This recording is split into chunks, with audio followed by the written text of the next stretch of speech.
Okay, so let's unpack this. If you're listening to the deep dive, you're already curious. Mm, You're driven by that fundamental human need to know more, to understand things faster and deeper. absolutely. You, our listener, are already on that You're path. striving for competence, for understanding, for Yeah. that moment when all the puzzle pieces kind of click together and the world just makes a little more sense. And that drive, that very pursuit of knowledge, Ilm, as our philosophical sources for today call it, Yeah. is, I mean, it's rightly held up as the highest human virtue. Of course. It's the engine of progress, the very thing that differentiates mere survival from a truly uh, productive and meaningful existence. But the sources we're deep diving into today, they're ancient and deeply reflective philosophical and ethical texts. They present a stunning, almost shocking You paradox. really do. It's a sharp contrast. They hold knowledge up as the pathway to all good, the absolute necessity for, intellectual and spiritual salvation. But then almost in the same breath, they introduce this powerful caveat. A warning. A huge warning that knowledge can simultaneously be a disease, a kind of toxin within the spirit of the learner. Hmm. That contradiction, that tension between knowledge as a virtue and knowledge as a potential calamity, that's where this deep dive gets really interesting. It is the central tension we have to navigate. I mean, we're not just analyzing the mechanics of learning, like how quickly you can acquire data for a meeting or master a new skill. No, this goes way beyond that. We're looking at the ethics of the Sure. person who holds the knowledge, the hidden moral demands placed upon you, the seeker. So, our mission really is to synthesize this core argument from the source, to understand why knowledge is positioned as this utterly vital sustenance. But also carries the potential for utter destruction. Exactly, and what true ethical learning actually requires of you, the learner. So we're moving past the typical academic question of, what do I need to know? Right. And we're plunging into this profoundly personal question. What does knowing this require of me? And how might that knowledge actively harm me if my intentions are, well, corrupt? Let's not wait. Yeah, let's jump straight in with that foundational argument, the one that establishes the true, non-negotiable value of learning. Let's do it. So the sources, they establish the urgency of this pursuit almost immediately. They don't begin with a gentle suggestion to maybe read more or reflect occasionally. No, it's not a self-help guide. Not at all. They start with this forceful, almost demanding imperative, don't waste your time. It feels so much heavier than a simple productivity mantra. It is entirely a moral and existential obligation. I mean, the underlying concept here is this.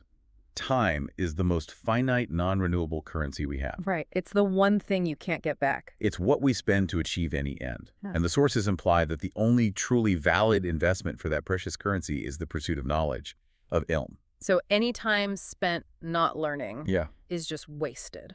It's considered fundamentally wasted.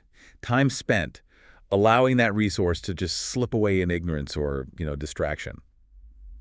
It's a failure.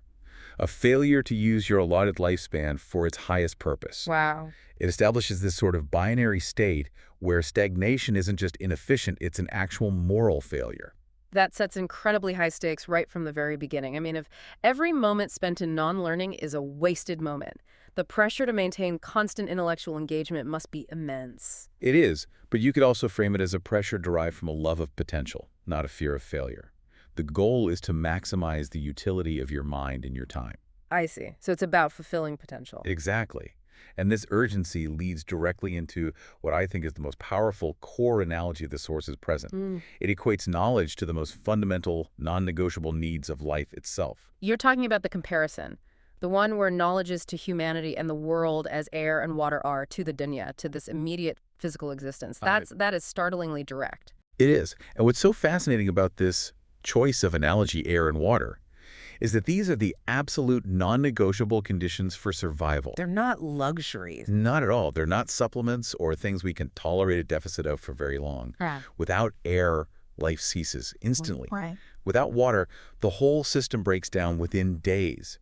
So by positioning knowledge in this category, the sources are elevating learning from a desirable pursuit, like a hobby or a career path, into the absolute foundational condition for survival, Spiritual, intellectual. and even practical survival. So, okay, if we follow that analogy through, A society or an individual that's operating in deep ignorance is functionally equivalent to someone being slowly asphyxiated. That's a great way to put it. The lack of intellectual sustenance just guarantees an imminent fatal decline. Exactly. And we have to understand the full implication of that comparison to ad-dunya, the worldly life. Knowledge is the literal lifeblood of a functioning system. Can you give us an example? Sure. Think about it in a modern context. If policymakers are ignorant of climate science or economic causality or even just historical precedents, Okay. the policies they enact are literally being deprived of air and water. They suffocate the system. They lead to decay, to conflict, to a massive misallocation of finite resources. All because the people in charge lacked the informed perspective. Precisely. They lack the perspective to make choices that are conducive to long-term health. The inability to thrive, to build sustainable systems, it's traced directly back to this lack of essential intellectual sustenance. That makes the stakes so much clearer. It's not just about my personal enlightenment. No. It's a prerequisite for the entire collective world to keep functioning in a healthy way. If ignorance is the lack of air, then the consequences they're immediate and they're fatal to societal progress and ethical decision-making. And that leads directly into the really clear binary path the source establishes. Right. It leaves basically no room for a gray area.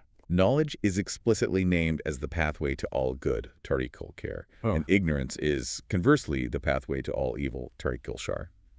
That phrasing, all good and all evil, it suggests that knowledge acts as the ultimate filter or guide for our actions. It sounds like intention by itself isn't enough. You need the map to navigate toward the good successfully. It's the indispensable guide. I mean, imagine a person with the purest, most selfless intention. Say they want to solve world hunger. A noble goal. Absolutely. Okay. But if they're ignorant of history, ignorant of economics, ignorant of the sociological dynamics of community structures, Then their actions could cause more harm than good. their actions, however well-meaning, will likely be chaotic, short-sighted, and to potentially cause massive unintended harm. Knowledge provides the navigational system. The GPS. The GPS, exactly. It ensures that your actions are aligned, effective, and oriented toward outcomes that actually produce sustainable good, and that's across every sphere of life, personal, communal, and global. And we see this play out constantly, don't we? People try to solve these incredibly complex problems with overly simplistic solutions because they lack the deep knowledge of the underlying mechanisms. All the time? The will to do good is there, but the ability is just completely handicapped by ignorance. And conversely, ignorance doesn't just mean a neutral void of facts. It means a blindness to consequence.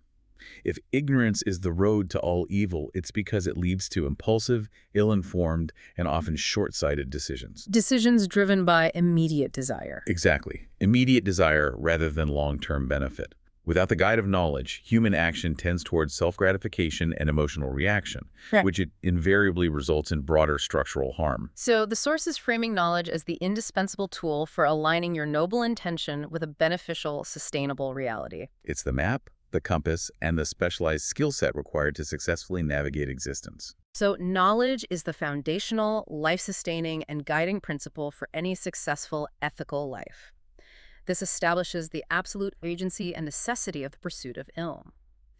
Okay, so if knowledge is that essential foundation of existence, the next logical area the sources address is, well, the reward structure. What's the payoff for pursuing it so diligently? Right, why do it? And the promise here is profound. It says, God raises the degrees, darajat, of the people of knowledge. This goes so far beyond just getting a diploma or, an honorary title. That concept of elevation in Darajat is absolutely central. It's so important because it transforms the pursuit of knowledge from a purely intellectual or worldly endeavor into one with massive spiritual and moral capital. So these degrees aren't just external honors. No, not at all. They aren't just things bestowed by your peers or by institutions. They represent an internal transformation, a purification, a clarity, a refinement of the self that results in a profound stature. So what does that elevation practically look like for the learner today? If I dedicate my time and my effort to truly learning and understanding something, let's say mastering the history of my field or internalizing ethical philosophy, what is the profound, assured reward? Well, the reward operates on multiple planes. Internally, the scholar gains an intellectual clarity, a certainty, and a depth of perspective that lets them see patterns. Connect the dots. Yes, and understand complex causality, anticipate consequences. It's a kind of tranquility of mind that the ignorant person just doesn't have. Okay, that makes sense. And externally? Externally, this translates into respect from the community. And not a respect based on fame, but on genuine utility and wisdom. But the core elevation is spiritual. The real payoff. It's an assurance that the effort you put into learning is one of the highest forms of dedication, and it yields returns that far surpass any temporary intellectual attainment. It connects the function of your mind directly to your moral and spiritual standing. So that implies that genuine learning is an act of character building. The more you learn, the more refined and capable your internal self becomes, which then elevates your standing in the eyes of others, and more importantly, in the divine order. Exactly. And the sources insist that this elevation is comprehensive. They guarantee a holistic prosperity, explicitly linking success in this life, adunya, and the afterlife, al-kira. Knowledge is the path to good in both. In both. And this powerfully rejects the notion that you have to choose between secular, practical knowledge and some kind of separate spiritual pursuit. That dichotomy is so prevalent in modern thought, isn't it? The idea that material success is somehow separate from spiritual virtue. It is. This source seems to be mandating that true knowledge has to bridge that gap. How does that work in practice? Well, knowledge is the bridge because it provides the integrity that's required for both spheres. The knowledge that helps you understand physics or how to run a sustainable business.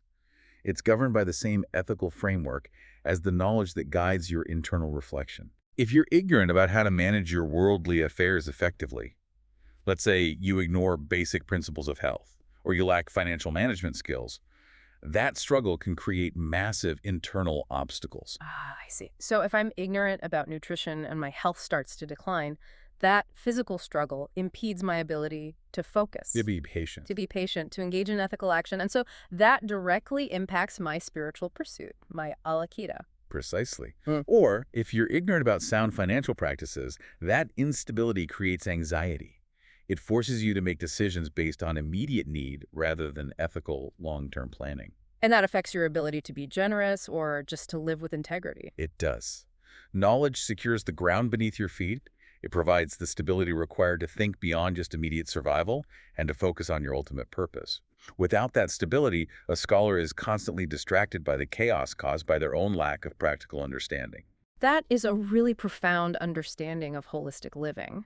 Knowledge provides the operational manual for a stable life, which is then a prerequisite for profound moral development. And is committed to perpetual growth. This leads us to the most unique finding in these sources, the singularity of the command to increase. Right.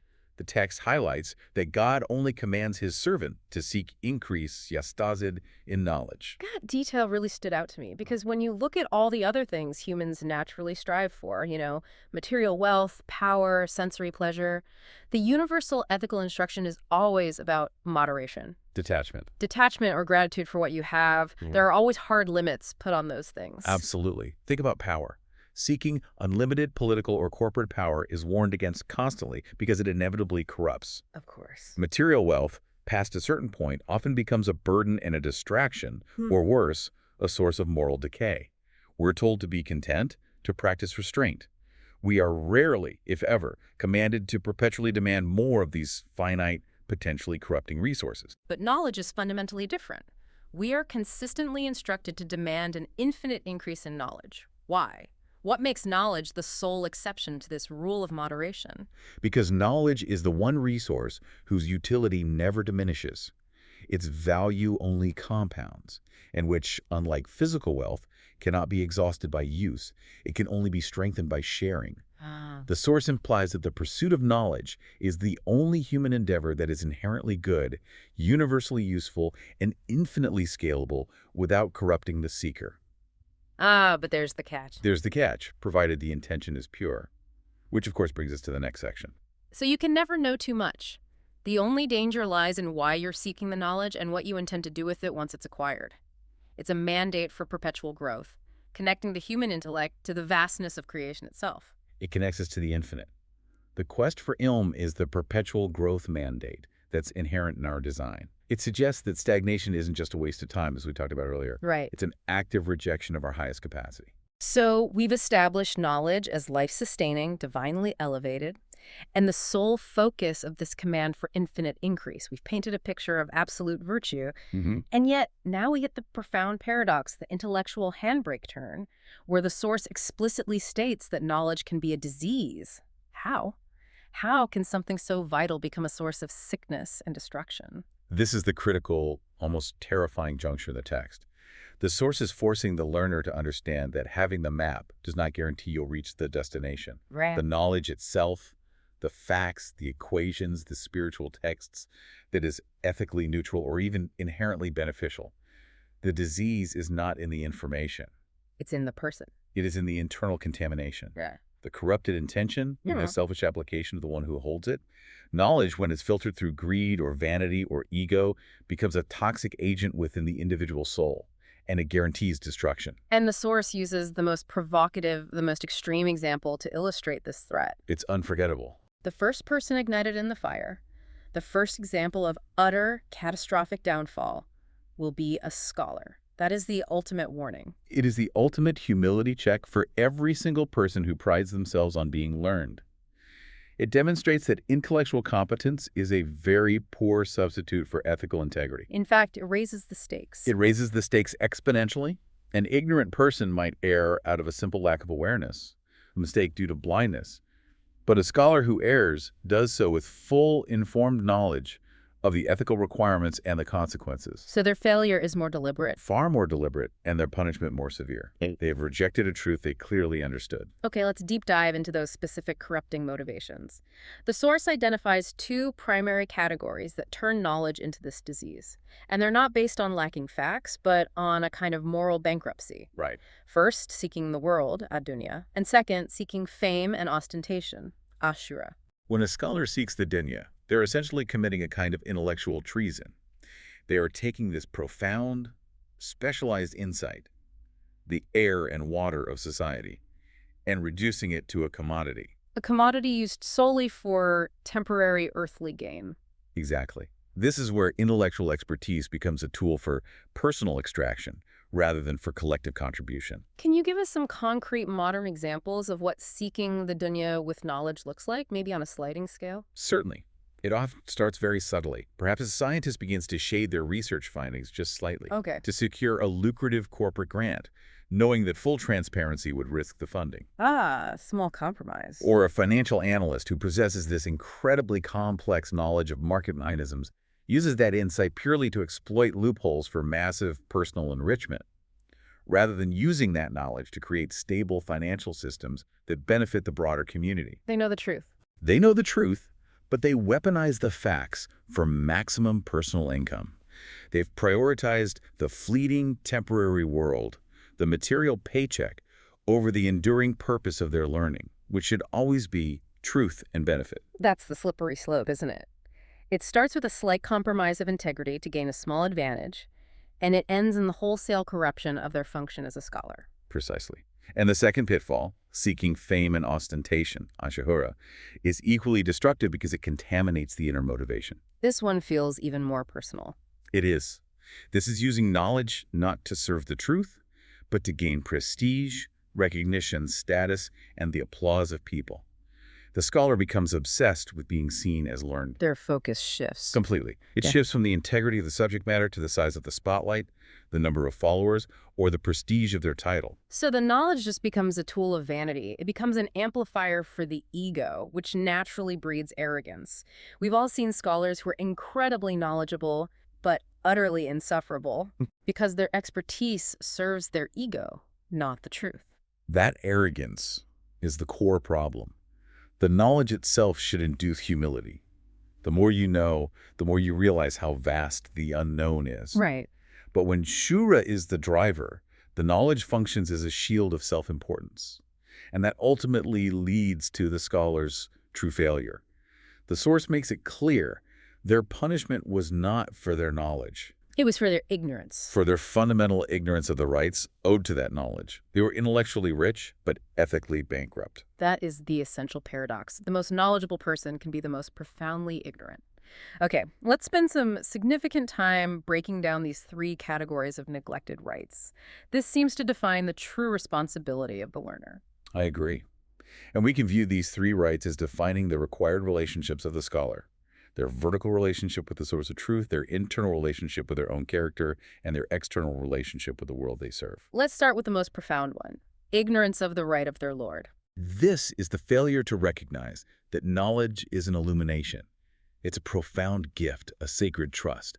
It is not something the scholar manufactured purely through their own effort, It's a revealed insight. a revealed insight into the mechanics of creation.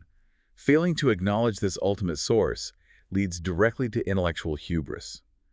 The scholar starts believing the knowledge originated solely from their own genius and effort, Forgetting everything that came before. forgetting the systems and structures, both divine and human, that made that learning possible in the first place. So in a modern context, that might be a brilliant scientist who believes they are the sole master of their field, and therefore feels justified in using that knowledge for destructive or deceptive ends, Yes. simply because they view it as their personal property. They're betraying the gift.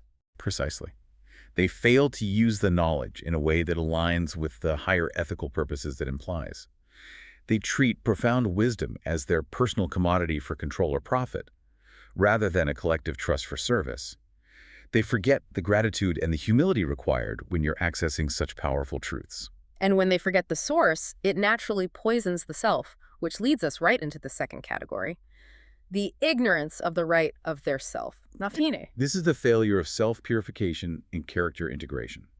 The sources argue that knowledge should transform your character. It should make you more patient, more just, more humble, more truthful. But when the scholar ignores this right, When the scholar ignores the right of their self, they acquire vast amounts of external data without internalizing the ethical framework. Knowledge, when it's devoid of humility, breeds contempt for those who know less. Instead of using their knowledge to refine their behavior, they use it to justify their flaws or to look down on others. They create this dissonance, a brilliant mind housed in a morally decayed character. their inner self remains unpurified. It's poisoned by intellectual pride and hypocrisy. That is the very heart of hypocrisy: knowing the good, speaking the good, but habitually failing to live up to it, all while wearing this cloak of expertise. It is a failure of integration. They have the data, but they have no wisdom. And finally, we have the ignorance of the right of their worldly life, dunya, which is the social and practical betrayal. The breach of public trust. Absolutely.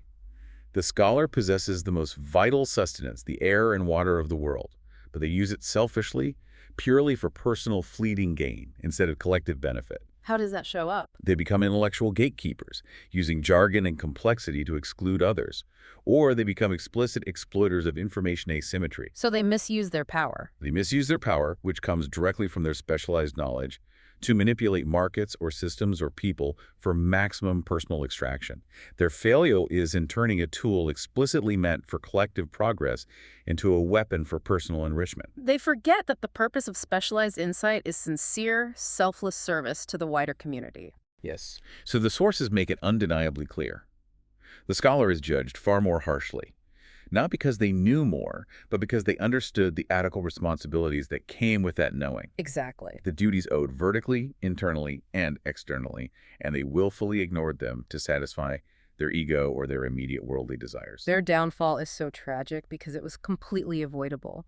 Their intellect provided the light, but their corrupted intention chose the darkness. This analysis gives us the ultimate litmus test, then, for authenticity in learning. The source insists that if that scholar had known these three rights, if they had integrated their knowledge with ethical, humble action, they would have achieved the highest elevation. Their failure, therefore, was entirely an ethical crisis, not an intellectual one. Their vast knowledge was completely undermined by a fundamental lack of moral comprehension and practical humility. And this forces us to confront a really difficult reality. Knowledge acquired with the wrong intention or used for the wrong purpose is, in effect, worthless. It doesn't elevate. It destroys. The true test of a scholar isn't the volume of data they've acquired, but how that data transformed their character and guided their actions toward justice and benefit. This leads to the source's profound and definitive judgment on the corrupted scholar, which, this has to be a moment of deep reflection for every single learner. Right.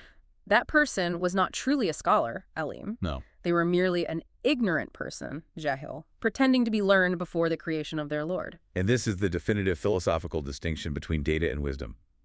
A true alim, a real scholar, is someone whose knowledge has polished and refined their character, making them humble, beneficial, and conscious of the duties of service. But the pretender. The pretender, the jahil in disguise, has the facts and the vocabulary. They have the technical competence, but they lack the ethical purpose and the humility required to apply it correctly. They are functionally ignorant of the why, even if they are masters of the what and the how. So what does this mean for the person listening right now who is constantly seeking to improve their proficiency in their field? It means you can be technically proficient. Absolutely. You can memorize the entire code, master the market algorithms, or know every line of a philosophical text, but still remain fundamentally ignorant of purpose. That's the core message. The difference between the alim and the jahil is not capability, but motivation. Is the knowledge acquisition driven by curiosity and a desire to benefit, or is it driven by ego and status? And that redefines ignorance itself. Yeah. Ignorance isn't just a void where facts should be. It is a moral failure to integrate those facts into a beneficial system of action. And wisdom, then? Wisdom, then, is the understanding of the rights of knowledge, the duties owed to the source, to the self, and to the world, and aligning one's actions accordingly. If you fail to align, you are just an arrogant custodian of inert, useless information prone to the disease. It is a demanding standard, but it brings us back to the practical reality of why this matters so much for our daily lives. The source ensures we don't end on that negative ethical warning without reiterating the tangible, positive payoff for right intention. Right. It brings it back to the grounds. It clearly states that health and wealth are lost through ignorance, but knowledge preserves and increases them. And this assertion brings the whole discussion full circle, linking ethics back to function. If knowledge is the guide to all good, then true learning naturally manifests in efficient, sustainable life management. Let's break that down. Health. Let's look at health. Ignorance in health means a poor diet, lack of consistent exercise, ignoring symptoms, and making short-term comfort decisions that lead to long-term physical decline. That's entropy driven by ignorance. Exactly. Knowledge provides the foresight to make informed health decisions, to manage stress proactively, and to choose sustainable practices. It actively preserves physical well-being, which we already established is vital for achieving the stability required for any kind of spiritual pursuit. And the parallel with wealth is crystal clear. Ignorance in finance means impulsive spending, lack of a budget, susceptibility to scams, and poor investment choices driven by a desire for immediate returns. You lose your wealth because you don't know how to steward it. Simple as that. Absolutely. Knowledge provides the ability to manage resources, whether those resources are time, money, or talent. It helps you understand market mechanisms, budget effectively, and make informed long-term financial decisions. It gives you the tools for maintenance and growth across all vital domains. So knowledge allows you to avoid the pitfalls. The short-term gratification that leads to long-term decay, yes.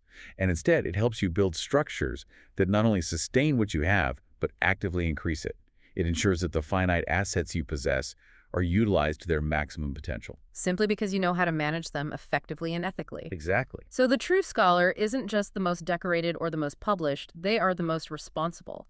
The one who understands the duties of knowledge and therefore uses their insight not just to ace a test or gain applause, but to manage their physical body, their financial health, and their community with foresight, humility, and unwavering integrity. Knowledge, when it's guided by pure intention, becomes the ultimate engine of preservation, an increase in every single meaningful aspect of human existence. #tag outro. We've traveled a long and fascinating road here, mapping the extreme duality of knowledge.